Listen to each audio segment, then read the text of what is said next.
You see, narcissists don't just blame, they project. And the more shame they carry, the more they need someone else to hold it. And this is how their darkness became your identity and how to give it back. So let's talk about what was actually happening when the narcissist blamed you for everything. When they said you were the liar, when they acted like you were impossible to please, or accused you of being manipulative, right after they twisted every conversation to make themselves the victim. This wasn't just gaslighting, this was projection. Because when a narcissist projects, it's not just about deflecting blame, it's about surviving their own shame. And it doesn't come out as, oh, I feel ashamed, so I'll put that on you. It shows up as moral outrage, so accusations or disgust, maybe even contempt. It feels like they're calling out something real in you, something that they've seen that's really ugly. And so you think, well, that it must be true because otherwise, why would they be so upset?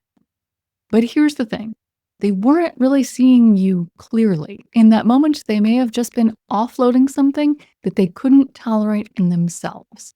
And you were just the nearest safe place to dump it. And that's how projection works in a narcissistic relationship. It's not random, it's a reflex. They can't admit fault because fault feels like failure. And to someone who runs on shame, it feels unbearable. And to be clear, shame is not something the narcissist is in touch with.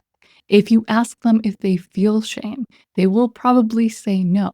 And this is the reason, because they don't allow themselves to go there. They don't allow themselves to feel that shame. So they instantly cast it out. They externalize it. And guess who ends up carrying it? It's you.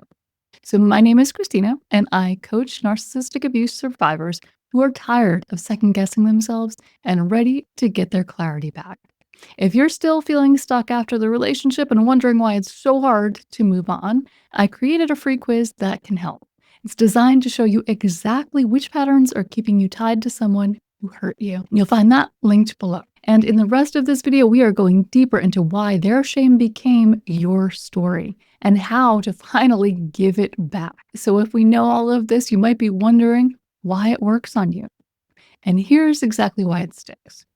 If someone had thrown all of that shame on you out of nowhere, maybe you would have seen it for what it was. But narcissistic projection doesn't come out of nowhere.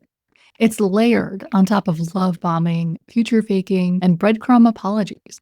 All the things that made you question your own gut in the first place. So when they start calling you selfish or unstable, it hits differently because part of you has already been trained to trust their version of you more than your own. And for a lot of survivors, this lands on top of old wounds. So if you grew up walking on eggshells, trying to manage someone else's moods, or if love always felt conditional, then those projections, they don't just confuse you, they activate you. They plug straight into that inner belief that says, maybe I am too much. Maybe I am the problem. Or maybe if I had just tried harder, they'll see who I really am. But they never do because they're not trying to see you at all.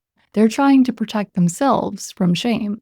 And your clarity threatens that. And if you're sitting there with your head spinning from all of this and wondering why you're feeling so stuck after this relationship, I created something that can help. It's a free quiz that can help you assess exactly where you are and exactly what is keeping you stuck from moving on. There's a link for that in the description. So now let's talk about the cost of carrying all that shame that was never yours. Because here's what happens when you carry shame that doesn't belong to you. You start apologizing for things you didn't even do.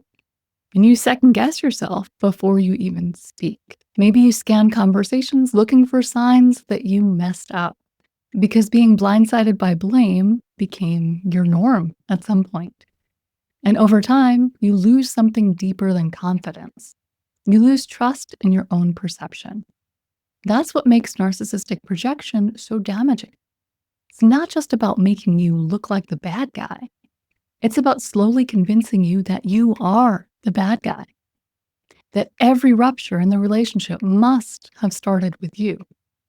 Their silent treatment, the outbursts, the withdrawal. It was all just a reaction to your flaws. And if you're empathetic, which I know a lot of you are, if you're self-aware, or if you've ever struggled with perfectionism or people pleasing, you're especially vulnerable because you will do the inner work. You'll take accountability.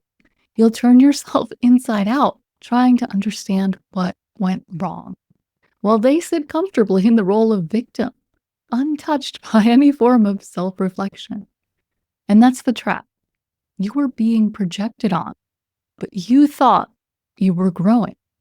You thought you were becoming more compassionate, more introspective, and more emotionally intelligent. And in a way, you were.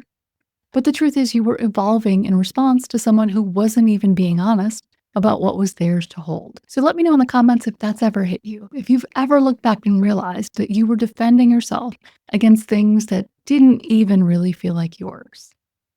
That realization can be brutal, but it's also where healing begins. So how do you break this spell? Because that's exactly what it is. Projection only works when you believe it, when you carry it, when you try to fix it, even though it was never yours to fix in the first place. Well, the first step is noticing the pattern.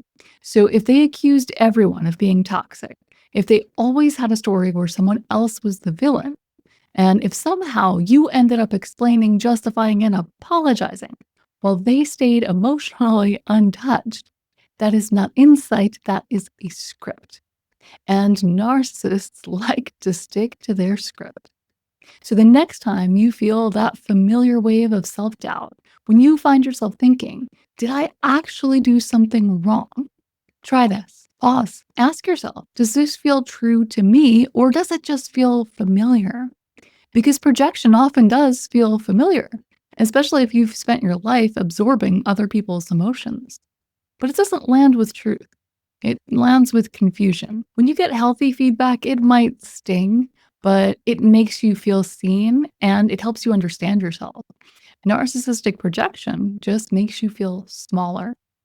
And you don't need to argue with it. You don't need to defend yourself or explain or overcorrect. You just need to name it, even if that naming happens quietly in your own head. This isn't mine.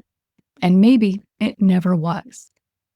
So if you've been carrying around their shame, if you've been trying to make sense of all the things they accused you of, it's time to let that go, because it was never about you. It was about what they couldn't face in themselves and what they needed you to carry so they didn't have to.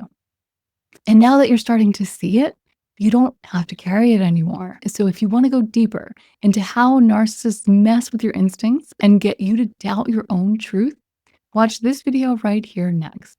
That's where we really break down what happens to your internal guidance system and how to get it back. So if you haven't already, before you go, give this video a like, and I will see you again soon.